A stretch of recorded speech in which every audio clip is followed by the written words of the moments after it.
అద్భుతమైనటువంటి ఘట్టాన్ని ఒకదాన్ని ఇప్పుడు రామచంద్రమూర్తితో విశ్వామిత్ర మహర్షి చెప్తున్నారు. ఇది శ్రీరామాయణంలోనే అత్యంత శక్తివంతమైన పరమాద్భుతమైనటువంటి ఘట్టములలో ఒకటి. షణ్ముఖోత్పత్తి అంటారు. ఇది ఎంత శక్తివంతం అంటే గర్భిణీ స్త్రీలు కానీ ఈ సర్గల్ని పారాయణ చేస్తే తప్పకుండా వాళ్ళకి సంతానం కలుగుతుంది. సంతానం ఉత్తమమైన సంతానం కలుగుతుంది. ఎటువంటి సమస్యలు లేకుండా వాళ్ళకి ప్రసవం అవుతుంది. అంత శక్తి ఇందులోనే ఉంది. ఇందులోనే వాల్మీకి మహర్షి కుమార సంభవం అన్న మాట వాడారు. పెద్దవాళ్ళు ఏం చెప్తారంటే వాల్మీకి మహర్షి అసలు ఎప్పుడూ ఫలశ్రుతి చెప్పరు. ఈ సర్గ చదివితే ఇది వస్తుందని చెప్పరు. అట్లాంటి వాల్మీకి మహర్షి గంగావతరణానికి షణ్ముఖోత్పత్తికి ఫలశ్రుతి చెప్పారు. అత్యంత శక్తివంతమైన ఘట్టాలలో షణ్ముఖోత్పత్తి ఒకటి. ఇది విన్నవాళ్ళు సుబ్రహ్మణ్య లోకాన్నే పొందుతారు అంటారు. అంత శక్తివంతం. ఇందులో కుమార సంభవం అన్న మాట వాల్మీకి మహర్షి వాడారు. దీన్నే కాళిదాసు గారు తీసుకున్నారు. తీసుకుని కుమార సంభవం అన్న గ్రంథాన్ని ఆయన ఆ పేరుతోనే రచన చేశారు. కానీ ఇప్పటికీ గర్భిణీ స్త్రీలు పారాయణ చేస్తే ఈ షణ్ముఖోత్పత్తినే వింటూ ఉంటారు. కాబట్టి ఇప్పుడు మీరు అవధరించండి.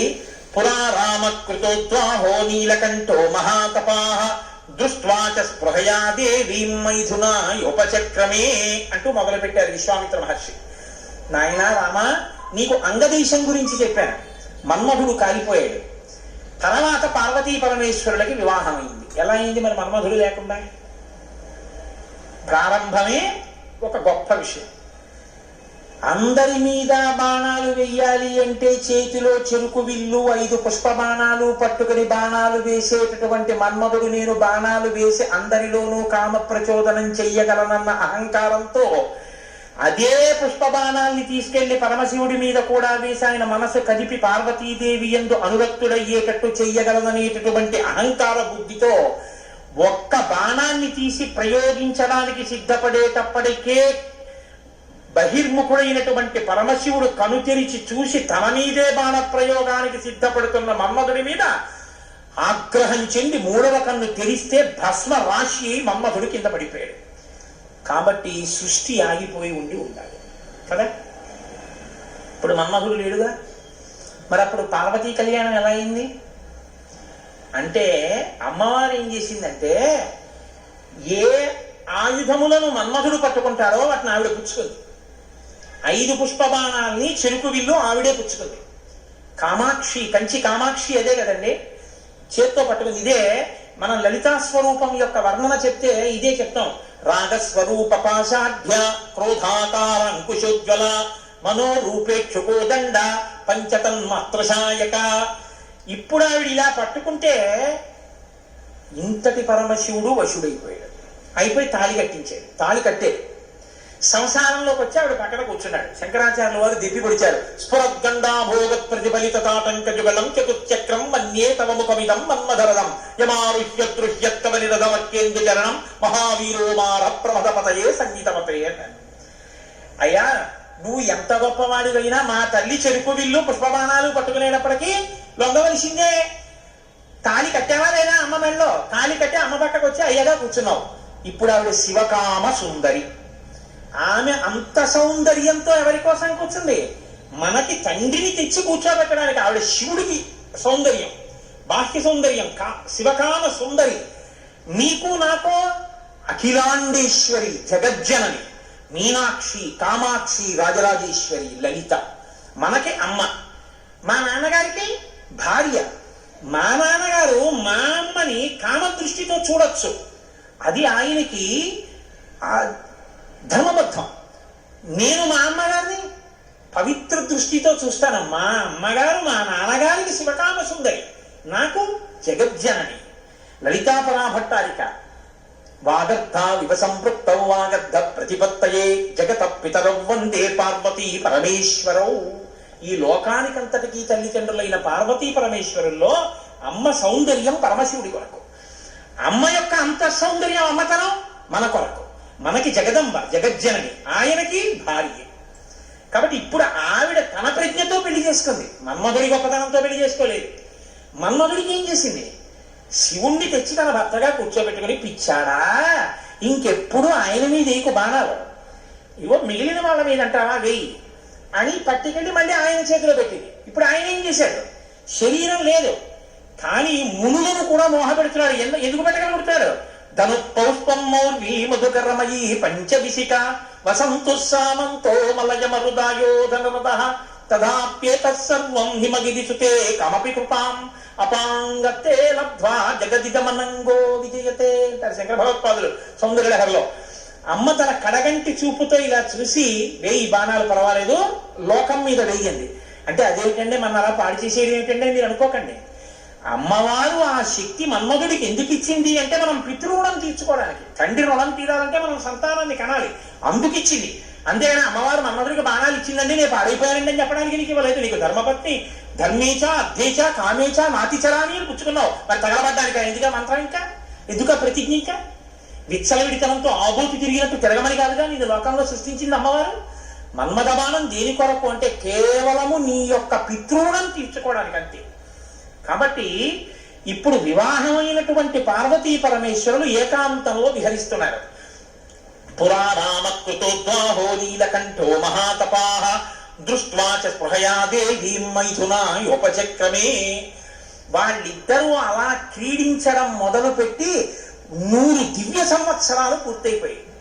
వాళ్ళిద్దరూ ఏకాంతంలోంచి బయటికి రాలేదు, వాళ్ళకి బిడ్డ పుట్టలేదు. దేవతలందరూ కలుసుకున్నారు. పార్వతీ పరమేశ్వరులు ఇద్దరూ కనపట్టలేదంటే కొత్తగా పెళ్ళయింది కదా, 100 దివ్య సంవత్సరాల నుంచి విహారం చేస్తున్నారు. ఒక చిత్రమైనటువంటి ఆలోచన వచ్చింది వాళ్ళకి. ఒరే, అసలు పార్వతీదేవి శక్తి స్వరూపిణి, పరమశివుడు తేజపుంజం మహానుభావుడు. ఇప్పుడు వాళ్ళిద్దరి యొక్క శుక్రశోణితములు కలిస్తే, తేజస్సులు కలిస్తే, ఈ లోకంలోకి ఒక కొత్త ప్రాణి వస్తే అసలు అటువంటి భూతమును అంటే అటువంటి ప్రాణిని మనం చూడడం కుదురుతుందా? అది ఎంత తేజవంతంగా ఉంటుంది? ఎవరు వహిస్తారు ఆ భూతాన్ని? ఎవరు చూడగలరు ఆ ప్రాణిని? కాబట్టి మనం పరమశివుణ్ణి వెళ్ళి అడుగుదాం, మీరు రతి క్రీడ విరమించి బిడ్డల్ని కనద్దు అని అడుగుదాం. అయితే మీరు నన్ను మాట అడగచ్చు, ఏమండి బుద్ధి ఉందా అసలు ఈ మాట? వాళ్ళు అన్నారు అనుకోండి, మీరు ఎలా చెప్పారండి అని అడుగుతారు నన్ను. అసలు దేవతలకు ఎందుకండి ఈ వ్యవహారం? వాళ్ళు అలా ఎందుకు అనాలి? అలా అంటే మాత్రం దాన్ని మేము ఎలా అంగీకరించగలం? ఈ విషయాన్ని మీరు కంగారు పడిపోకుండా ఉండండి, నేను తర్వాత చెప్తాను ఎందుకు వస్తుందో. కాబట్టి ఇప్పుడు వాళ్ళందరూ కలిసి ఓ సమావేశం పెట్టుకున్నారు. నిజమే అంటే నిజమే. అందరూ కలిసి కైలాసానికి వెళ్ళారు. బయట నుంచి పెద్ద కేకేశారు. ఏమని? దేవదేవ మహాదేవ లోకస్యాస్య హితేరత. ఓ దేవదేవ మహాదేవ, లోకములకంతటికి రక్షించవలసిన వాడా అని కేకేశారు. వీళ్ళకి ఏం ఉపద్రవం వచ్చిందో అని ఆయన బయటకు వచ్చారు. ఆయన్ని చూడగానే వీళ్ళందరూ నేల మీద పడి నమస్కారం చేశారు. చలి కైలాసముదొచ్చి శంకరుడి వాసద్వారముంజేరి ఈశుడి గవ్వారికి లడ్డుపడ్డ బలమంతుందొచ్చి కుయ్యో మొర్రో విను వాలింపుము చిత్తగింపుము దయన్ వీక్షింపుమం చంబుజానముఖుల్కని రక్తలక్షణ కళ సంరంభులిం శంభులిం అంటారు కోతన గారు. అలా వీళ్ళందరూ ప్రణిపాతం చేశారు నేల మీద పడి. సురాణం ప్రణిపాతేన ప్రసాదం కర్తుమర్హసి న లోకాధారయిష్యంతి తవ తేజ సురోత్తమః అన్నారు. మహానుభావ, నీవు పార్వతీదేవితో కలిసి ఏకాంతంలో దివ్య క్రీడను అనుభవిస్తున్నావు. మీ ఇద్దరికి బిడ్డ పుడితే దుస్సహం మేము తట్టుకోలేము. అందుకని నీ తేజస్సుని నీ తేజస్సులోకి అణిచేసే, ఆమె తేజస్సుని ఆమె తేజస్సులో అణిచివేయమను. మీ ఇద్దరూ ఒకరి పట్ల ఒకరు ఇటువంటి ఆభిముఖ్యం పొందకుండా తపస్సు చేసుకుంటూ కూర్చోండి అన్నాడు. బ్రాహ్మేణ తపసాయుక్తో దేవ్యా సహ తపశ్చర త్రైలోక్యహిత కామార్థం తేజస్తే జసిధారయ. తేజస్సుని తేజస్సులో అణిచేసి ఇద్దరూ తపస్సు చేసుకోండి అన్నాడు. ఎంత అక్కర్లేని విషయం అంటే ఇది. అంటే ఆయన అన్నాడు, తండ్రితనం అండి, తప్పకుండా నీకు అలాంటి ఇబ్బంది ఉంటుందంటే నేను ఇటువంటి భూతమును సృష్టించాను, అలాగే వెళ్ళిపోతాను. కానీ నేను ఇప్పటికి 100 దివ్య సంవత్సరాల నుంచి పార్వతీదేవితో క్రీడించాను. ఆ కారణం చేత దేవతానాం వచశ్రుత్వా సర్వలోక మహేశ్వరః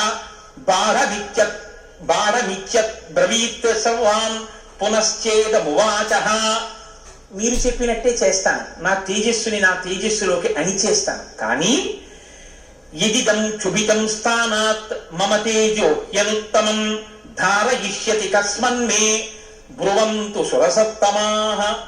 ఇప్పటికే చాలా కాలంగా పార్వతీదేవితో నేను క్రీడించి ఉన్న కారణం చేత నా రేతస్థానం నుంచి తేజస్సు కదిలిపోయింది. ఇప్పుడు కదిలిపోయిన తేజస్సు పడిపోతుంది.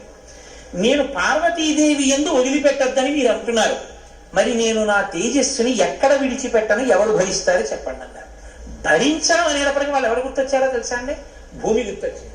అన్నీ ఆవిడేగా భరిస్తుంది, పాపం ఆవిడే భరించాలి. అందుకని వాళ్ళందరూ కలిసి ముక్తకంఠంతో భూమిని చూపించారు. చూపించి ఏవ ముక్తాః సురాః సర్వే ప్రత్యూచ వృషభధ్వజం యత్తేజ క్షుభితం హే తత్ తద్దరా ధారయిష్యతి. ఈ భూమి భరిస్తుంది, దీని మీద వదిలేసేయండి. భూమి ఏమనాలి?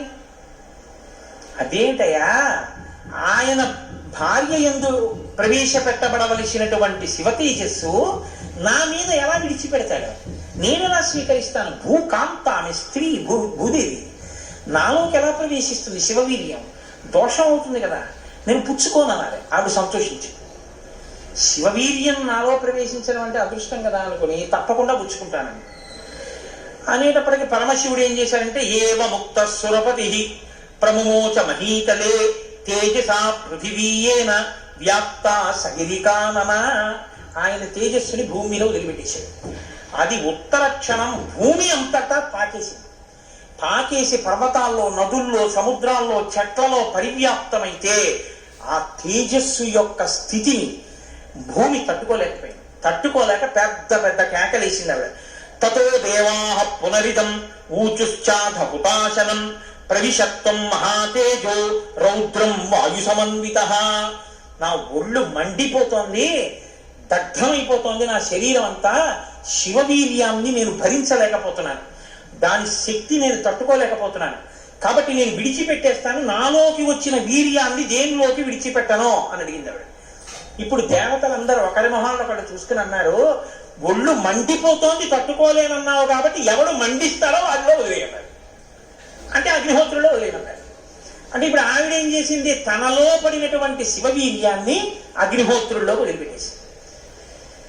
ఇదంతా రెప్పపాటు కాలంలో జరిగిపోయింది. పెద్ద పెద్ద అరుపులు, కేకలు, ప్రార్థనలు, హడావిడి. బయటికి వెళ్ళిన శివుడు లోపలికి రాలేదు. అమ్మవారికి అనుమానం వచ్చింది, ఏం జరిగింది అని. పార్వతీదేవి బయటికి వచ్చింది. బయటికి వచ్చి ఏం జరిగిందని అడిగింది. మేమందరం ఇలా ప్రార్థన చేశామమ్మా, మీ ఆయన తేజస్సు భూమిలోకి విడిచిపెట్టాడు, భూమి తట్టుకోలేక అగ్నిలోకి విడిచిపెట్టింది. మీ ఇద్దరికీ సంతానం కలగకుండా తపస్సు చేసుకోమని కోరిక కోరామమ్మా అన్నారు. ఆవిడంది, ఏ ఆడదైనా అమ్మ కావద్దంటే ఒప్పుకుంటుందండి. అధశైల సుతారామ త్రిదశాం ఇదమబ్రవీత్ సమన్యుర శపత్ సర్వాన్ క్రోధ సంరక్తలోచన. ఎర్రబడిన కళ్ళతో అమ్మవారంది, అక్కరలేని విషయంలో జోక్యం చేసుకున్నారు. మీరు చెప్పకూడని మాట చెప్పారు. నన్ను తల్లిని కావద్దు అని శాసించారు. నాకు బిడ్డలు పుట్టకూడదు అని వరం అడిగారు. నాయందు ప్రవేశపెట్టబడవలసినటువంటి శివవీర్యాన్ని భూకాంత యందు ప్రవేశపెట్టారు. కాబట్టి నేను మీకు శాపం ఇస్తున్నాను.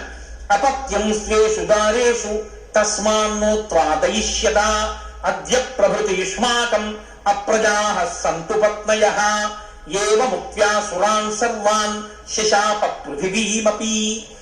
ఇక నుంచి మీ భార్యల వలన మీకిక సంతానము కలుగకుండుగాక. ఇక నుంచి దేవతలకి సంతానం ఉండదు అంది. కాబట్టి దేవతల సంఖ్య ఎప్పటికీ 33 కోట్లు. ఎందుకంటే ఇంకా వాళ్ళకి సంతానం ఉండదు. అందుకే బ్రహ్మగారు మొన్నటి రోజున దేవతల్ని పిలిచి, మీ అంశలలో ఉండవలసినటువంటి వానరుల్ని అప్సరసల యందు, యక్షకాంతల యందు, గంధర్వ కిన్నెర వానరకాంతల యందు సృజించండి, మీ భార్యల యందు మీకు పిల్లలు పుట్టరు, పార్వతీదేవి శాపం ఉందని చెప్పారు. అందుకని ఏమండి, ఎప్పుడూ 33 కోట్లైనా ఇంకా పిల్లలు మనవలు ఉండరా అంటే ఉండరు. పార్వతీదేవి శాపం ఆగిపోయింది, దేవతల యొక్క సంతానం. ఇప్పుడు ఆవిడ భూమి వంక తిరిగింది. నువ్వు స్త్రీవి కదా, నా భర్త యొక్క తేజస్సుని నేను పట్టవలసింది నువ్వెలా పట్టుకున్నావు? నువ్వెలా స్వీకరించావు నా భర్త తేజస్సుని? అమనేనైక రూపాప్తం బహుభార్యా భవిష్యసి. ఆవిడ్ని శపించింది. నువ్వు ఒక్క రూపంతో ఉండవు, భూమి అని పిలవబడినా నీకు అనేకమైనటువంటి స్థితి కలుగుతుంది. ఒక చోట చౌటు నేల, ఒక చోట నల్ల నేల, ఒక చోట ఎడారి, ఒక చోట పంట పండే నేల. ఇలా నువ్వు రకరకాలుగా అయిపోతావు. అంతేకాదు బహుభార్య భవిష్యసి, నీకు ఒక్క భర్త ఉండడు. నీ భర్త కానివాడి వీర్యం నువ్వు పుచ్చుకున్నావుగా, నీకు ఇంకా ఎంతమంది భర్తలో లెక్కుండరు. అందుకే రాజ్యాన్ని పాలించిన వాడందరూ భూమిపతులే. ఎంతమంది ఆవిడికి భర్తలు లెక్కలేదు. కారణం ఏమిటంటే పార్వతీదేవి శాపం. అవనేనైక రూపాత్వం బహుభార్య భవిష్యసి నచ పుత్ర కృతాం ప్రీతిం మక్రోధ కలుషీకృత. ఏ ఆడదైనా కోరుకునేది ఏమిటంటే భర్త వలన కొడుకుని కనాలి, ఆ కొడుకు పేరు ప్రఖ్యాతులు తేవాలి, తల్లి సంతోషించేటట్టు ప్రవర్తించాలని కోరుకుంటాడు. ఏ తల్లి ఈ లోకంలో ఏ ఒక్కటి సహించదో అది నీ యందు నిజమగుగాక. ఏ తల్లి అయినా ఏది సహించలేదు, ఎంత తప్పైనా సహిస్తుంది. కానీ అమ్మ వంక ఆడదాన్ని చూసినట్టు చూశాడనుకోండి కొడుకు, అమ్మ మాత్రం ఒక్కనాటికి క్షమించదు. ఇంకా అమ్మలో ఆడతనాన్ని చూడకూడదు. ఇంకంతకన్నా పవిత్రంగా మాట్లాడడం కష్టం, ఇంకంతకన్నా నేను దిగి మాట్లాడను. కాబట్టి అమ్మతనాన్నే చూడాలంటే కొడుకు. కానీ నీ విషయంలో ఏమవుతుందో తెలుసా, నీ కొడుకులందరూ నీకు భర్తలు అవుతారు.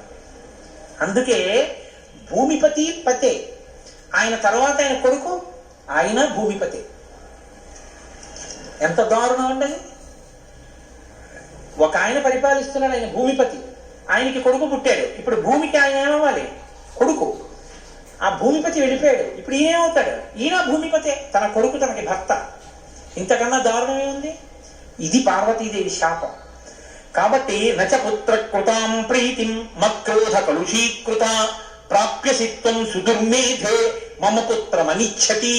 నాకు బిడ్డలు కలగకుండా చేశారు కాబట్టి మీరు ఈ శాపం అనుభవించండి అని లోపలికి వెళ్ళిపోయారు. ఇప్పుడు వీళ్ళందరూ ఇలా వేళ్ళు తీశారు. ఒరే అక్కర్లేని విషయంలో జోక్యం చేసుకున్నాను రా, ఎవర్రా ఈ మాట చెప్పింది అసలు అన్నారు. వాడు ఉంటాడేంటి ఇంక అక్కడ. ఇప్పుడు అందరూ భారంగా తలకాయలు ఉంచుకుని ఇళ్ళకెడితే వీళ్ళ శిఖలు ఎవరు పట్టుకుంటారు? ఒరే ఎందుకు వెళ్ళావురా నువ్వు, నీ వల్ల నాకు ఇంకా బిడ్డలు కలగరని వాళ్ళు పట్టుకుంటారు. కాబట్టి ఇప్పుడు వాళ్ళందరూ ఇళ్ళకెళ్ళారు. సగత్వా తప అతిష్టత్ పార్శ్వే తస్యోత్తరే గిరే హిమవత్ ప్రభవే శృంగే సహదేవ్యా మహేశ్వరః. హిమాలయ పర్వత ప్రాంతంలో పార్వతీ సహితుడై పరమశివుడు మాత్రం హాయిగా కూర్చుని తపస్సు చేసుకుంటాడు. ఇంకా వాళ్ళిద్దరికీ బిడ్డలు పుట్టకూడదు అన్నారుగా, అందులో ఆయన వెళ్ళి తపస్సు మొదలెట్టాడు. గొడవ ఎక్కడొచ్చింది? ఇక్కడతో ఏమైపోలేదు గొడవ. తారకాసురుడని వాడు బయలుదేరి, వాడికి తెలిసి విషయం ఇక పార్వతీ పరమేశ్వరుడికి బిడ్డలు పుట్టరు, దేవతలకి బిడ్డలు పుట్టరని తెలిసి వాడికి. వాడు బ్రహ్మగారి గురించి తపస్సు, వాడు చాలా తెలివైనవాడు. వాడు నాకు చావొద్దన్నాడు, అది కుదరదన్నాడు ఆయన. అయితే పార్వతీ పరమేశ్వరులకు కొడుకు పుడితే వాళ్ళ చేతిలో చచ్చిపోతానన్నాడు. బ్రహ్మగారు ఏమంటారు? తథాస్తు. వీళ్ళే అడిగారు పార్వతీ పరమేశ్వరుని, వాళ్ళిద్దరు తపస్సుకి వెళ్ళిపోయారు. ఇప్పుడు వెళ్ళి మీ ఇద్దరు బిడ్డలు కనండి అన్నారు అనుకోండి, ఇంకేమైనా ఉందా? వద్దన్నావు, అన్ని శాపాలు ఇచ్చేసింది ఆవిడ. అంటే మీరు బాగా గమనించండి, ఏదైనా ఆడది భరిస్తుంది, కానీ ఆడదాని అమ్మతనానికి, ఆడదాని భర్తృత్వాన్ని పంచుకోవడానికి ఇంకో ఆడదొస్తే మాత్రం ఈ లోకంలో సహించడం అన్నది ఉండదు. అది ఈ జాతి క్షమించలేదు. ఇది రామాయణం యొక్క తీర్పు. కాబట్టి ఇప్పుడు వీళ్ళు వెళ్ళి అడగలేరు పార్వతీ పరమేశ్వరుని. కొడుకు పుడితే తప్ప వీళ్ళకి బతుకులేదు. ఎందుకని? వీళ్ళని చాలా బాధ పెట్టేస్తున్నాడు తారకాసుడు. కాబట్టి ఇప్పుడు ఏం చెయ్యాలో అర్థం కాక పార్వతీ పరమేశ్వరులను అడగలేక చతుర్ముఖ బ్రహ్మగారి దగ్గరికి వెళ్ళారు. వెళ్ళి, అయ్యా ఎలాగండి పార్వతీ పరమేశ్వరులకు కొడుకు పుడితే తప్ప మేము రక్షింపబడం, ఇప్పుడు పుట్టే మార్గం ఏమైనా ఉందా అని అడిగారు. అడిగితే ఆయన అన్నారు, శైలపుత్ర్యా యుదుక్తం తత్ న ప్రజా సంతు పత్నిషు తస్యావచనమక్లిష్టం సత్యమేతన్న సంశయః. ఒరే పార్వతీ పరమేశ్వరులకి ఇంక పిల్లాడు పుట్టడం అనేటటువంటి విషయాన్ని మీరు నేను ఇక వెళ్ళి అడగడం అన్న విషయం మర్చిపోండి. పోనీ మన దగ్గర శివుని యొక్క తేజస్సు ఉంది, ఇంకా అగ్నిహోత్రుడు పుచ్చుకుని ఉంచాడుగా, అగ్నిహోత్రుల్లో ఉందిగా, యాపిల్ పండు ఫ్రిడ్జ్ లో పెట్టుకున్నట్టు అగ్నిహోత్రుడి దగ్గర ఉంది. పోని దాన్ని తెచ్చి ఎవరిలోకైనా నిక్షేపిద్దామంటే మీ భార్యలు అందరికీ పిలవకూడదు, ఆవిడ శాపం ఉందిగా. పైగా ఆ శివవీర్యాన్ని భూకాంత పుచ్చుకుందనేగా అన్ని శాపాలు ఇచ్చింది. ఇప్పుడు దాన్ని తీసుకెళ్లి ఇంకోళ్ళు ఎవరికన్నా ఇస్తామంటే ఎవరు మాత్రం పుచ్చుకుంటారు? ఏ ఆడది పుచ్చుకుంటుంది? పుచ్చుకుంటే కదా పిల్లలు పుట్టడం. పార్వతీదేవి వెళ్ళి అడగలేము, పోనీ శివవీర్యం ఉందని ఇంకో స్త్రీలో ప్రవేశపెట్టలేము. ఎలా ఆలోచించి ఆయన తక్కువడండి చతుర్ముఖ బ్రహ్మగారు అంటే. నేను అందుకే బ్రహ్మ నన్ను బ్రహ్మగారు అంటుంటాను. ఆయన సలహా లేకపోతే లోకం లేదు, మన ఉపన్యాసమే లేదు. ఆయన అన్నారు, ఇయమాకాశగా గంగా యస్యాం పుత్రం హుతాశనః జనయిష్యతి దేవానాం సేనాపతి మరిందమం జ్యేష్ఠ శైలేంద్ర దుహిత మానయిష్యతి తత్సుతం ఉమాయాస్తబ్ద హుమతం భవిష్యతి న సంశయః. ఉమాయాస్తబ్ద హుమతం భవిష్యతి న సంశయః. హిమవత్ పర్వతం ఉందే, హిమవంతుడు, ఆయనకి 2 బిడ్డలు ఉన్నారు. పెద్దమ్మాయి పేరు గంగ, రెండో అమ్మాయి పార్వతి. పెద్దమ్మాయి దేవతా స్త్రీలలోకి రాదు. ఆ అమ్మాయి స్వర్గలోకంలో ప్రవహిస్తోంది. ఇప్పుడు తనకి బిడ్డలు పుట్టలేదన్న బాధ ఎప్పుడు పోతుందంటే, తన భర్త యొక్క వీర్యం తన అక్కగారిలోకి ప్రవేశించి బిడ్డ పుడితే తన అక్క కొడుకు తన కొడుకేగా. అందుకుని కొంచెం మనసు కుదుటపరచుకుని ఫోన్లే బిడ్డ పుట్టాడని సంతోషిస్తుంది. అక్క జోలికి వెళ్ళదు, ఎందుకంటే కొంచెం ఆప్యాయత అన్నది ఉంటుంది. అక్క కొడుకు తన కొడుకే అవుతాడు కాబట్టి మనం పార్వతీదేవి కోప్పడకూడదంటే ఆ గంగాదేవి యందు ఈ శివవీర్యాన్ని నిక్షేపించాలి. ఇప్పుడు శివవీర్యం ఎవరి దగ్గర ఉంది? అగ్నిహోత్రుడి దగ్గర ఉంది. ఇప్పుడు అగ్నిహోత్రుడు ఏం చేయాలి? గంగాదేవిలో విడిచిపెట్టాలి. గంగాదేవి ఒప్పుకోవద్దు. కాబట్టి మీరు ఏం చేయాలి? మీరేగా వెళ్ళి ప్రార్థన చేశారు, మీరే వెళ్ళి అగ్నిహోత్రుడిని గంగని ప్రార్థన చేయండి అన్నారు. ఇప్పుడు గంగాదేవి దగ్గరికి వెళ్ళి, అమ్మ ఏమనుకోవద్దు, శివవీర్యం అగ్నిహోత్రుడి దగ్గర ఉంది, నువ్వు అది గుచ్చుకో అంటే చీనోర్మోయి అంటే. అందుకని ఈ మాట ఎవరు చెప్పాలో ఒక్క పురుషుడు చెప్పాలి. పురుషులందరూ వెళ్ళి చెప్తే అసహ్యంగా ఉంటుంది. మీరు వెళ్ళి అగ్నికి చెప్పండి, అగ్ని వెళ్ళి ఆవిడికి చెప్తారు. ఎందుకండి ఇంత ఇబ్బంది అంటే? ఇది గట్టిగా చెప్పుకునేది కాదు, ప్రయత్నం చేస్తున్నారు. పార్వతీ పరమేశ్వరుడికి పుత్రుడు కలిగేటట్టు తెలిస్తే చంపేదలు పారేస్తాడు ఆయన తారకాసుడు. అందుకని ఎవరికీ తెలియకుండా జరగాలి ఈ పని అంతా. ఇప్పుడు వీళ్ళందరూ కలిసి అగ్నిహోత్రుడి దగ్గరికి వెళ్ళారు. అయ్యా ఎంత గొప్ప సలహా చెప్పావు, ఏదో ఒక కారు చీకటిలో కాంతి రేఖ, కఠినమైన సాక్ష్యానికి సూక్ష్మమైన రంధ్రం దొరికాయి, ఇక మేము అల్లుకుంటాం కథ అన్నారు. తచ్చుత్వా వచనం తస్య కృతార్థ రఘునందన ప్రణిపత్య సురాసర్వే పితామహం అపూజయన్. బ్రహ్మగారికి పూజ చేసి నమస్కారం చేసి బయలుదేరి అగ్నిహోత్రుడి దగ్గరికి వెళ్ళారు. వెళ్ళి ఆయనతో అన్నారు, దేవ కార్యమిదం దేవ. ఇప్పుడు మాట్లాడడం కొంచెం జాగ్రత్తగా మాట్లాడడం మొదలెట్టారు. ఇది దేవకార్యం, ఏదో మేము సరదాగా నువ్వు పట్టుకెళ్ళి అక్కడ విడిచిపెట్టు ఇలాంటి మాటలు చెప్పడానికి రాలేదు. నీకు పిల్లలు పుడితే నాకెందుకు, పుట్టకపోతే నాకెందుకు, ఇలాంటి వాటిల్లో ఇక మేము జోక్యం చేసుకోం, బుద్ధి వచ్చింది మాకు. కాకపోతే ఇది దేవకార్యం. ఇప్పుడు ఈ పిల్లాడు పుట్టకపోతే వీపులు పగిలిపోతున్నాయి తారకాసురుడి వల్ల, అందుకని పుట్టాలి పిల్లాడు. కాబట్టి సంవిధత్స హుతాశన శైలపుత్ర్యాం మహాతేజో గంగాయాం తేజవుత్సృజా. నీలో ఉన్న శివ తేజస్సుని పట్టుకెళ్ళి గంగలో విడిచిపెట్టు. గంగ పుచ్చుకుంటే, గంగకి కొడుకు పుడితే ఆ పిల్లవాడు పార్వతీ పరమేశ్వర పుత్రుడి కిందకు వస్తాడు. ఎందుకంటే పార్వతీదేవి అంగీకరిస్తుంది కాబట్టి. ఆ పిల్లవాడికి సేనానాయకత్వం ఇద్దాం. వాడు సేనాధిపతి అయితే వాడి చేతిలో తారకాసుడు చచ్చిపోతాడు. అందుకని నువ్వు వెళ్ళి గంగను అడిగన్నారు. ఇప్పుడు పుచ్చుకునేటప్పుడు అప్రసన్నమైన మనస్సుతో ఆవిడ పుచ్చుకుంది అనుకోండి, ఇది ఎక్కడ చికాకు వచ్చిందిరా అని. అప్రసన్నమైన మనస్సుతో కానీ అలా పుచ్చుకుంటే తేజోవంతుడైన బిడ్డ సంభవించాడు. కాబట్టి ఆవిడ ప్రసన్నంగా పుచ్చుకోవాలి. అంటే ఆవిడ ప్రసన్నంగా పుచ్చుకోవడానికి యోగ్యమైన రీతిలో ఆవిడికి చెప్పాలి. కాబట్టి ఆయన వెళ్ళి చెప్పాడు అగ్నిహోత్రుడు, గర్భం ధారయ వైదేవి దేవతానాం ఇదం ప్రియం అన్నాడు. అమ్మా నువ్వు గర్భం ధరించాలమ్మా, ఆవిడ కన్య, భర్త లేడు, మరి నువ్వు గర్భం ధరించాలంటే అందావిడే దేవతానాం ఇదం ప్రియం. అమ్మ దేవకార్యం ఇది, అందుకుని నిన్ను అడుగుతున్నాను తప్ప ఇంకో మాట అనుకో కృష్ణ తల్లి. అందుకని ఆవిడ అర్థం చేసుకుంది, ఓహో ఇంతకన్నా ఇప్పుడు లోకాన్ని రక్షించడానికి మార్గం లేదు, కాబట్టి శివ తేజస్సుని నాలోకి తీసుకుంటాను. తస్య తద్వచనం శ్రుత్వా దివ్యం రూపమధారయత్. ప్రసన్నంగా తీసుకుంది అనడానికి గుర్తు దివ్యమైన రూపాన్ని ధరించి శివ తేజస్సుని తనలోకి తీసుకుంది. ఇప్పుడు వీళ్ళ బాగా గమనించండి, సుబ్రహ్మణ్యోత్పత్తి అంటే ఎటువంటిదో తెలుసా అండి? 33 కోట్ల మంది దేవతలు ఇలా ఎదురు చూస్తున్నారు. ఇప్పుడు కాని శివవీర్యం ఎందుకో పనికి రాకుండా పోయిందనుకోండి, గంగ కానీ ఈ బాబాయ్ నేను భరించలేకపోతున్నానని వదిలేవతల పడేసింది అనుకోండి, అంతే. ఇక శివవీర్యం లేదు, ఎందుకంటే ఉన్న శివవీర్యం పాడైపోయింది.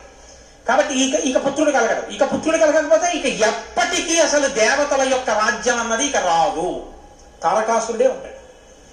కాబట్టి ఇక మీరు నేను పురాణం చెప్పుకోవడం ఇప్పటికీ ఉండదు, ఆయనే పరిపాలిస్తుంటాడు కదా.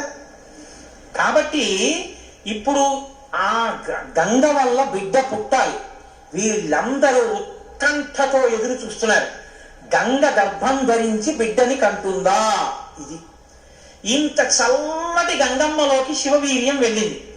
వెళ్ళగానే ఆవిడ ఇప్పుడు పెద్ద కేకేసింది, అయ్య బాబోయ్, ఈ శివవీర్యం యొక్క వేడికి నా నీరు ఉడికిపోతోంది, నేను భరించలేకపోతున్నాను, దీన్ని వదిలేస్తున్నాను. ఎక్కడ వదిలేదు. వీళ్ళందరూ నీరసపడిపోయారు. అయ్యయ్యయ్యయ్యో మన ప్రణాళిక పోయి అనేనప్పటికీ తస్య తద్వచనం శ్రుత్వా దివ్యం రూపమధారయత్ దృష్ట్వా తన్మహిమానం. ఆ తర్వాత సమం తతస్తదా దేవీం అభ్యసించిత పావకః సర్వశ్రోతాంసి పూర్ణాని గంగాయా రఘునందన తమువాచ తతో గంగా సర్వతే దేవ పురోహితం అశక్తాధారణే దేవ తవ తేజస్ సముద్భవం దహ్యమానగ్నినాతేన సంప్రవ్యధికచేసస. ఇప్పుడు నేను ఈ తేజస్సుని ఎక్కడ వదిలిపెట్టేను, నా సర్వాంగములు క్షోభించిపోతున్నాయండి ఆవిడ. అగ్నిహోత్రుడు చూసి అన్నాడు, బిడ్డ పుట్టాడో లేదో తరువాతి మాట, ముందసలు నువ్వు కలతపడిపోతున్నావు, నువ్వు తట్టుకోలేవు. కాబట్టి అదా ప్రవీదిదం గంగాం సర్వదేవ హుతాశనః ఇహ హైమవతే పాదే గర్భోయం సన్నివేశ్యతాం. అదిగో ఆ హిమాలయ పర్వత ప్రాంతముల యొక్క పాదముల యందు తీసుకెళ్లి నీలో ఉన్నటువంటి శివ తేజస్సుని విడిచిపెట్టేసేయండి. గంగ తనలో ఉన్న శివ తేజస్సుని తీసుకెళ్లి హిమాలయ పర్వత ప్రాంత పాదముల యందు వదిలిపెట్టేశాడు. వదిలిపెట్టేసేటప్పటికి అది వెళ్ళి రెల్లు దుబ్బుల్లో పడిపోయాడు, గడ్డిలో పడిపోయాడు. ఇప్పుడు అందులోంచి ఒక్కసారి కాంతి కనపడింది వాళ్ళకి. పిల్లాడు ఏమైనా వచ్చారా? వాళ్ళకి పిల్లాడు కావాలి. ఇప్పుడు వాళ్ళు చూస్తే సర్వం పర్వత సన్నద్ధం సవర్ణ భగవద్వనం జాత రూపమితిఖ్యాతం తదా ప్రభృతి రాఘవ సువర్ణం పురుష వ్యాఘ్ర హుతాసన సమప్రభం తృణవృక్షలతాగుల్వం సర్వం భవతి కాంచనం. ఆ శివవీర్యంలోంచి, ఆ తేజస్సులోంచి అగ్ని ఎటువంటి కాంతితో ఉంటాడో అటువంటి కాంతితో మొట్టమొదట బంగారం పుట్టింది లోకంలో. బంగారం శివవీర్యం, అందుకే బంగారానికి శివవీర్యం అని పేరు. బంగారం పుట్టి బంగారంతో అక్కడ ఉన్నటువంటి తృణవృక్ష లతాగుల్మం సర్వం భవతి కాంచన. ఆ గడ్డి చెట్లు అన్ని బంగారు రంగులో మెరిసిపోయాయి ఒక్కసారి. తర్వాత వెండి పుట్టింది. ఆ వెండిని చూశారు, తెల్లగా ఉంది వెండి. అయిపోయింది. ఆ తర్వాత ఇంకా మిగిలినటువంటి క్షారంలోంచి రాగి ఇనుము పుట్టాయి. మిగిలిపోయినటువంటి మలంలోంచి తగరము సీసము పుట్టాయి. తప్ప పిల్లవాడు మాత్రం కనపడలేదు. అయిపోయింది మన ప్రణాళికంతా, పిల్లవాడు పుట్టలేదు అని దిగాలు ముఖాలు వేసుకుని ఆ పైనుంచి చూస్తున్నారు. ఆ రెల్లు దుబ్బుల్లో రాత్రి వేళ తెల్లగా మెరుస్తాయే రెల్లు దుబ్బులు, ఆ రెల్లు దుబ్బుల్లోంచి తలగ్నా పునర్వ్యాప్తం సంజాత శ్వేత పర్వత దివ్యం శరవణం చైవ పావకాదిత్య సన్నిభం. బ్రహ్మాండమైనటువంటి కాంతులు మెరిసిపోతుండగా 6 ముఖాలతో అద్భుతమైన సౌందర్యంతో ఒక పిల్లవాడు పుట్టి పాల కోసం ఏడ్చాడు. అమ్మయ్య, పుట్టాడు రా పిల్లాడు, శివపుత్రుడు జన్మించాడు, మన బాధలు తీరాయని వాళ్ళందరూ పొంగిపోయారు. షష్ఠి 6 ముఖాలతో షణ్ముఖుడై పుట్టాడు. ఆ పుట్టినటువంటి వాడు కూడా మహానుభావుడు 6 ముఖాలతో పుట్టాడు కాబట్టి షణ్ముఖుడు. పుట్టిన పిల్లాడికి పాలివ్వాలి, ఆ కృత్తికల్ని పిలిచి మీరు పాలివ్వండి అన్నారు. వాళ్ళన్నారు, మేం పాలిస్తాం, కానీ తాం క్షీరం జాతమాత్రస్య కృత్వా సమయముత్తమం దరుపుత్రో యమస్మాకం సర్వాతామితి నిశ్చితాః. ఇప్పుడు పాలిస్తే కానీ మరి పిల్లాడు బతకడు. కాబట్టి వాళ్ళు అన్నారు, మేము పాలిస్తాం, కానీ ఆ పిల్లాన్ని మా పేరుతో పిలుస్తారా అన్నారు, మా పిల్లాడని చెప్తారా అన్నారు. అదే అలా ఎలా కుదురుతుందండి అన్నారు. అనుకుంటే వాళ్ళు పాలివ్వకపోతే పిల్లాడు. అందుకని వీళ్ళు వెంటనే దేవతలందరూ అన్నారు, తతస్తు దేవత సర్వ కార్తికేయ ఇది బ్రువన్. కార్తికేయుడు అన్నాం కదా, ఇవ్వండి పాలన్నారు. అమ్మతనం ఎంత గొప్పదో చూడండి. ఇప్పుడు ఈ కృత్తికలు 6 పిల్లాడికి 6 ముఖాలతో ఉన్నవాడికి 6 పాలిచ్చారు. వాడు పాలు తాగాడు. పుత్రస్త్రైలోక్య విఖ్యాతో భవిష్యతి న సంశయ. కార్తికేయుడని మేం పిలవడం కాదు, 3 లోకాల్లో పిలుస్తారు ఈ పిల్లాన్ని, సరేనా అన్నారు దేవతలు. అప్పుడు వాళ్ళు పాలిచ్చారు. కాబట్టి కార్తికేయుడు అగ్నిలో శివవీర్యం చాలా కాలం నిలవ ఉంచబడి అగ్నిహోత్రుడు గంగలో ప్రవేశపెట్టాడు కాబట్టి పావకి. శరవణములు అంటే వెల్లుదుబ్బుల్లోంచి పుట్టాడు కాబట్టి శరవణ భవ. ఎప్పుడు శుద్ధమైనటువంటి బ్రహ్మజ్ఞ జ్ఞానంతో ఉంటాడు కాబట్టి సుబ్రహ్మణ్యం. తల్లి కడుపులోంచి స్ఖలనమై పుట్టాడు కాబట్టి స్కందుడు. ఆయన ఉత్పత్తి చేతనే ఇన్ని పేర్లతో వచ్చాడు. ఏమంటే మీరు ఇంత గొప్పగా ఏదో పాపం నోరు కొట్టుకు చెప్పారు, కానీ మాకు అసలు అనుమానం మాత్రం అలా ఉండిపోయింది, మీరు మంగళం చెప్దాం అనుకుంటున్నారేమో. అలా అనత్సా దేవతలు, అలా అడగడం వల్ల కదా ఇంత కథ వచ్చింది. అలా ఎందుకు అడగాలి అసలు అంటే, మహానుభావుడు శంకర భగవత్పాదాచార్య స్వామి వారు బ్రహ్మసూత్రాలకి చేసినటువంటి వ్యాఖ్యానంలో ఒక చోట ఉదహరించారు దీని గురించి. దాని గురించి అసలు ఇలా ఎలా జరిగిందని కంచికామకోటి పీఠాధిపతులు చంద్రశేఖరేంద్ర సరస్వతి స్వామి వారు ఎంతమంది పౌరాణికుల్లో అడిగారట. ఆఖరికి ఒక ఆయన దీని మీద పరిశోధన చేసి త్రిపుర రహస్యంలో ఉన్నటువంటి మంత్రాల యొక్క వ్యాఖ్యానంలో దీని అసలు వృత్తాంతం ఎక్కడుందో పరమాచార్య స్వామి వారికి తీసుకొచ్చి చెప్పారు. త్రిపుర రహస్యంలో ఉంది దీని రహస్యం, అక్కడి నుంచి అనుసంధానం చేయాలి దాన్ని. సనత్కుమారుడు అని ఒక ఆయన బ్రహ్మమానస పుత్రుడు, ఆయన పుట్టుక చేత మహాజ్ఞాని. అటువంటి పిల్లవాడు ఆయన ఎప్పుడు తనలో తాను బ్రహ్మజ్ఞానంలో రమిస్తూ ఉండేవాడు. ఆయన ఒక రోజు రాత్రి నిద్రపోవడం అంటే గుర్తుపెట్టుకోండి, బ్రహ్మవేత్త నిద్రకి కూడా ఆయన సాక్షి. అటువంటి ఆయనకి కల వచ్చిందంటే అవస్థ ఏర్పడింది, స్వప్నావస్థ. ఆ కల్లో తాను రాక్షస సైన్యాల మీద యుద్ధం చేస్తున్నట్టు కల వచ్చింది. ఆయన తెల్లబోయి ఇది నాకు కల రావడం ఏమిటి, కల రావడం అంటే మనసులో ఏదో కోరిక ఉంది, ఆ కోరిక కల్లో కనపడింది, స్వప్నావస్థలోకి వెళ్ళాను, ఇది దోషం కదా, నాకు అలా ఎందుకు జరిగిందని తండ్రి చతుర్ముఖ బ్రహ్మగారి దగ్గరికి వెళ్ళాడు. వెళ్ళి నాన్నగారు నాకు ఇలా కళ ఎందుకు వచ్చింది నాన్నగారు అసలు అని అడిగాడు. ఆయన అన్నాడు, నాయనా నీకు ఇలా కళ రావడానికి ఒక కారణం ఉంది. నువ్వు పూర్వజన్మలో వేదాన్ని నేర్చుకునేటప్పుడు వేదంలో దేవతల గురించి రాక్షసుల గురించి దేవదానవ యుద్ధాల గురించి చదివి ఈ రాక్షసులు ఎప్పుడు వేద ప్రమాణానికి వ్యతిరేకంగా ఎందుకు ఇలాంటి పనులు చేస్తుంటారు, వీళ్ళని పట్టుకుని చంపేయాలని వ్యగ్రత పొందావు. ఆ వ్యగ్రత జీవుణ్ణి పట్టుకుంది. అది ఈ జన్మలో బ్రహ్మవేత్తమైనా నీకు ఆ వాసన ఉండిపోయింది. అది ఇప్పుడు కలగా వచ్చింది. అది తీరాలంటే నువ్వు దేవసేనకి అధిపతివి కావాలి. నువ్వు దేవసేనకి అధిపతివై రాక్షసుల్ని సంహరిస్తే ఆ కోరిక తీరుతుంది. నాన్నగారు నేను దేవాసేనాపతిని కావలసిందేనా ఆయన అన్నాడు చతుర్ముఖ బ్రహ్మగారు. వచ్చేసారు ఆయన, తన అనుష్ఠానంలో తనున్నారు. ఈలోగా పరమశివుడు ఒక సంకల్పం చేశాడు. పరమశివుణ్ణి మించిన జ్ఞాని లోకంలో ఇంకా లేడు. ఎక్కడైనా జ్ఞానం అంటూ ఉంటే అది కేవలం శాంకర భిక్ష. పరమశివుడి యొక్క భిక్షయే జ్ఞానం.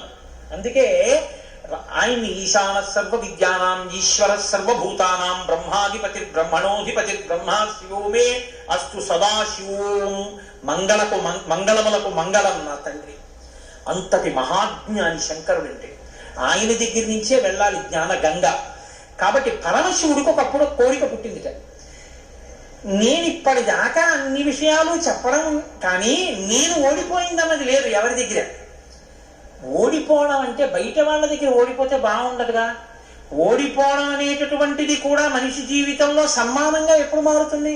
పుత్రాదిచ్చేత్ పరాజయం. తన కొడుకు చేతిలో తాను ఓడిపోవాలి.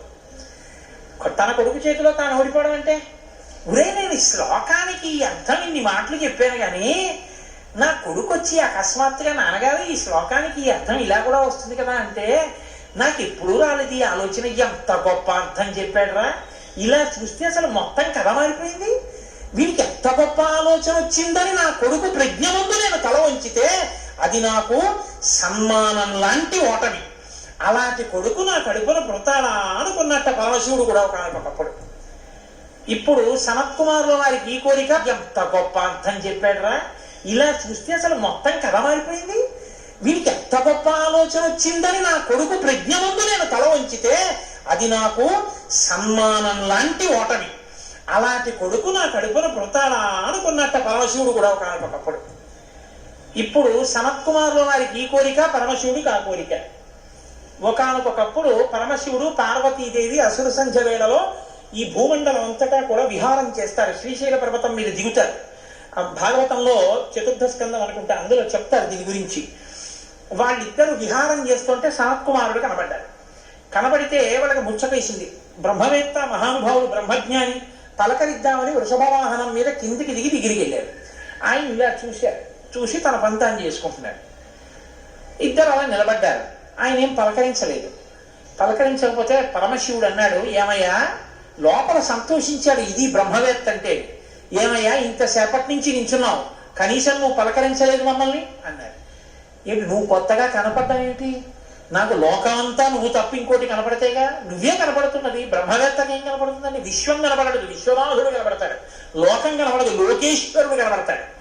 కాబట్టి నాకు కనపడుతున్నదే నువ్వు ఇవాళ కొత్తగా కనపడ్డావేంటి? నాకు ఎప్పుడు నువ్వేగా కనపడదు, కొత్తదనం ఏముంది? అందుకని అలా కూర్చున్నాను అన్నది. లేచి నిలబడి మాట్లాడకుండా అలా మాట్లాడితే శపిస్తాను తెలుసా అన్నాడు. శపిస్తే ఏమవుతుంది స్వామి?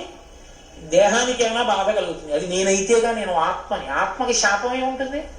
ఆత్మయే నేను, నేనే నువ్వు, ఉన్నది ఒక్కటే, దానికి శాపం లేదు స్వామి, అందులో నా భయం లేదన్నారు. ఓహో, ఏమి ద్వంద్వాతీతుడు రా మహానుభావ, ఇది బ్రహ్మజ్ఞానం అంటే. కాబట్టి నిన్ను చూసి నేను మురిసిపోతున్నాను, నీకేదైనా వరం ఇస్తాను, పుచ్చుకో అన్నారు. ఆయన అన్నారు, వరం ఇస్తావా? మళ్ళీ ఇదో మోహం. వరం ఇవ్వడం, శాపం ఇవ్వడం ఏమిటి ద్వంద్వాలు? నాకేం అక్కర్లేదు, నీకేమైనా కావాలా నేను ఇస్తానన్నాడు. అంటే పరమశివుడు అన్నాడు, ఈ మాట నీతో అనిపించడం కోసమే ఇంతసేపు నిల్చున్నాడు. నీలాంటి కొడుకు కావాలి, నువ్వు నాకు కొడుకు అవుతావా అన్నాడు. అంటే సనత్కుమారుడు అన్నాడు, నీకే కొడుకునవుతానన్నాడు. అంటే పార్వతీదేవి అంటే, ఏది ఆ కేంత దీర్ఘం ఇస్తున్నావు? నీకే కొడుకునవుతానంటావేంటి? నీకే కొడుకునంటే నాకు కొడుకువే అండి. అదొక్కటి అడక్కమ్మా అన్నాడు. అదేమయ్యా, అదేమిటి? నీలాంటి కొడుకు పుడుతుంటే నా కడుపున పుట్టకపోవడం ఏమిటి? అమ్మా, ఎంత పార్వతీదేవివైనా తల్లి, నేను ఒక కడుపున పుట్టడం అంటే అమ్మా, తల కింద పెట్టి కాళ్ళు పైకి పెట్టి 9 నెలలు అమ్మ కడుపులో పడుకుని యోని ద్వారంలోంచి బయటికి రాలేనమ్మా. శివకుమారుడిగా పుడతాను, నీకు కుమారుణ్ణే తప్ప అమ్మా నీ కడుపున మాత్రం పుట్టను అంటే ఆవిడ చిన్న బుచ్చుంది. అయ్యయ్యో, నేను కూడా కలిసి అడగకపోవడం వల్ల వచ్చింది.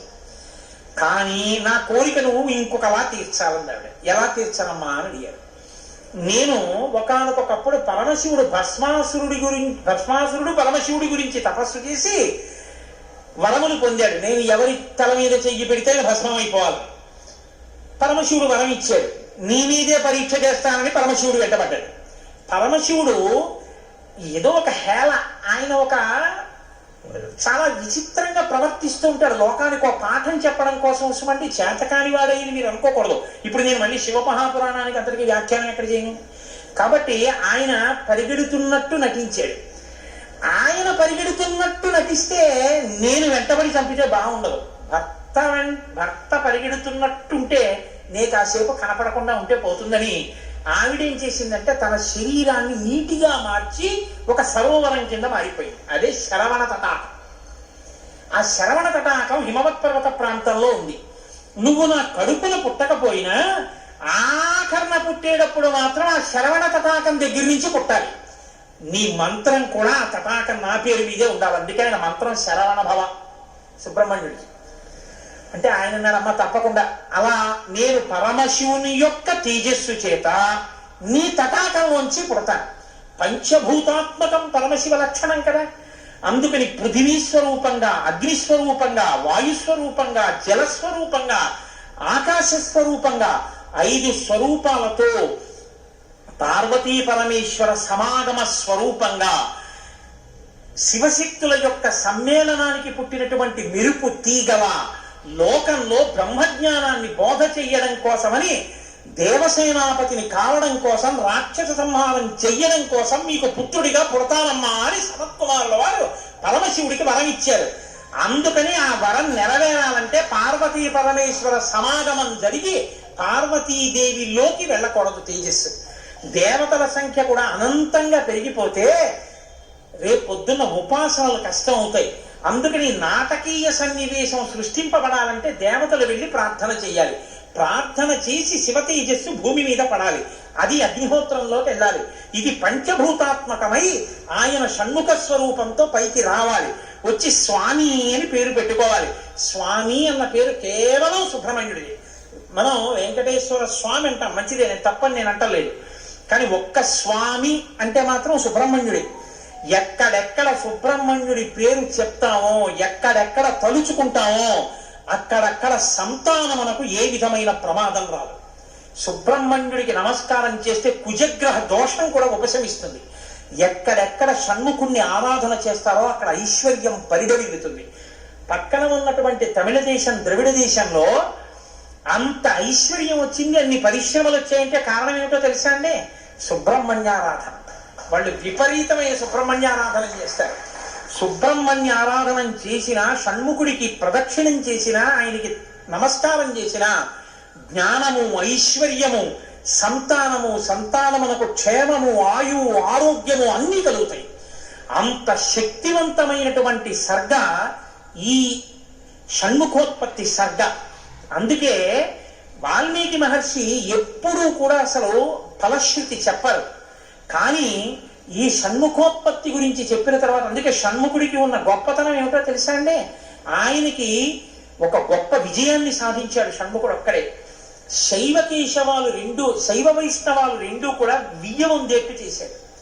శ్రీవల్లి, దేవసేన ఇద్దరు శ్రీ మహావిష్ణువు యొక్క కుమార్తెలు. ఆయన మేనల్లుడు కదండి, మరి ఏదో పండగ సెలవులకు ఇంటికి వచ్చాడు. ఇంటికి వస్తే లక్ష్మీదేవి ఆయన్ని చూసి అందుక మురుగన్ అంది. మురుగన్ అంటే మేనల్లుడు అని. మరుమగన్ అన్నట్టు విష్ణువు. మరుమగన్ అంటే చాలా అందగాడు అన్నట్టు. ఇద్దరు అలా అనుకోవడం ఎందుకో తెలుసా అండి? మన పిల్లలకు బాగుంటాడు. వల్లి, దేవసేన ఇద్దరిని ఇచ్చి సుబ్రహ్మణ్యేశ్వర స్వామి వారికి కళ్యాణం చేశారు. వల్లి, దేవసేన ఇద్దరిని తనకి భార్యలుగా చేసుకున్నాడు కాబట్టి శైవ వైష్ణవాలు రెండు సుబ్రహ్మణ్యుడి వల్లే వియ్యం ఉంది. అంతటి మహానుభావుడు ఆయన. మహాజ్ఞాని, యుక్తకేశుడై గుండుతో గోచి పెట్టుకుని నిలబడి ఉంటాడు. అందుకే సుబ్రహ్మణ్య క్షేత్రాల్లో స్వామి వలయలో అలా నిలబడి ఉంటాడు. ఆయన ప్రణవానికి అర్థం చెప్తే పరమశివుడంతటి వాడు తెల్లబోయి ఎంత గొప్పగా చెప్పావురా అన్నట్టు. నాన్నగారు అలా అంటే కుదరదు, ఇది ప్రణవ రహస్యోపదేశం కదా, మీరు కూడా మడి కట్టుకుని వచ్చి శిష్యుడుగా కూర్చోండి చెప్తానన్నట్టు.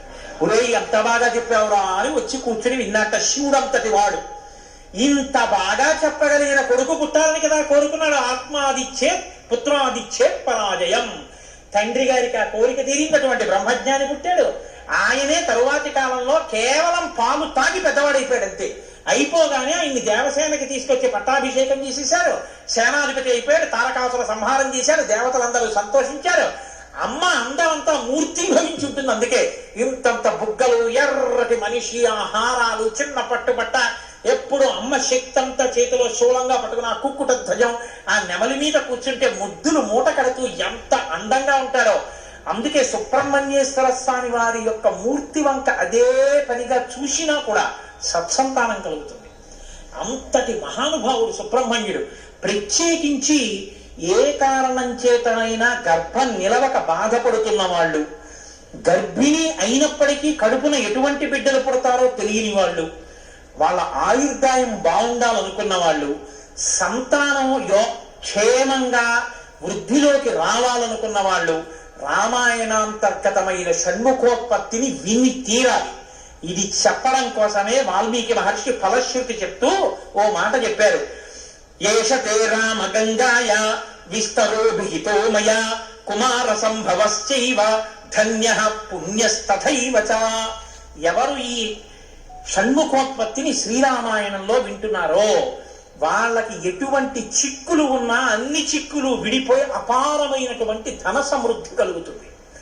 2, విశేషమైనటువంటి పుణ్యము స్కందోత్పత్తిని విన్నంత మాత్రం చేత కలుగుతుంది. ఇక్కడ ఆయన కుమార సంభవశ్చైవ అన్న మాట వాడారు. పార్వతీ పరమేశ్వరుడు యొక్క కుమారుడు కనుక ఆయనకొక్కడికే కుమారః అన్న నామం. ఆయన భక్తశ్చయ కార్తికేయే కాకుత్స భువిమానవః ఆయుష్మాన్ పుత్ర పౌత్రైశ్చ స్కందసాలోక్యతాం వ్రజేత్. ఎవరు భక్తి శ్రద్ధలతో రామాయణాంతర్గతమైనటువంటి ఈ షణ్ముఖోత్పత్తిని చేతులు కైమోర్చి సుబ్రహ్మణ్యుడికి నమస్కరించి వింటున్నారో అటువంటి వారందరికీ కూడా ఆయుష్మాన్, వాళ్ళకి ఏదైనా అపమృత్యు దోషం జాతకంలో ఉంటే ఆ దోషము ఉపశమించి ఆయుర్దాయం కలుగుతుంది. ఆయుష్మాన్ పుత్ర పౌత్రైశ్చ, వాళ్ళ కొడుకులు మనవలు అందరూ క్షేమంగా ఉంటారు. ఏవైనా దుర్గుణములు అలవడవలసినవి ఉంటే అవి పోయి వాళ్ళు వృద్ధిలోకి వచ్చి వంశానికి గొప్ప కీర్తి తీసుకొస్తారు.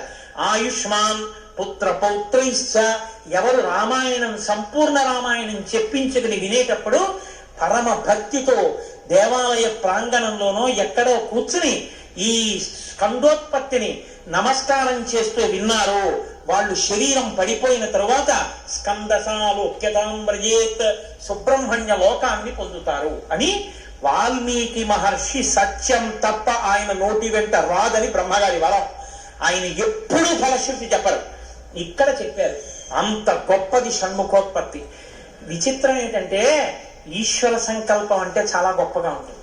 నేను ఇవాళ అసలు నేను ఏదైనా మాట చెప్తే చాలా జాగ్రత్తగా వింటారు హరిప్రసాద్ గారు. నేను చెప్పాను రేపు సుబ్రహ్మణ్యుడికి అభిషేకం చేయించండి అని చెప్పాను. ఎందుకంటే ఇవాళ అయింది కాబట్టి షణ్ముఖోత్పత్తి, రేపు స్వామికి అభిషేకం చేయించండి.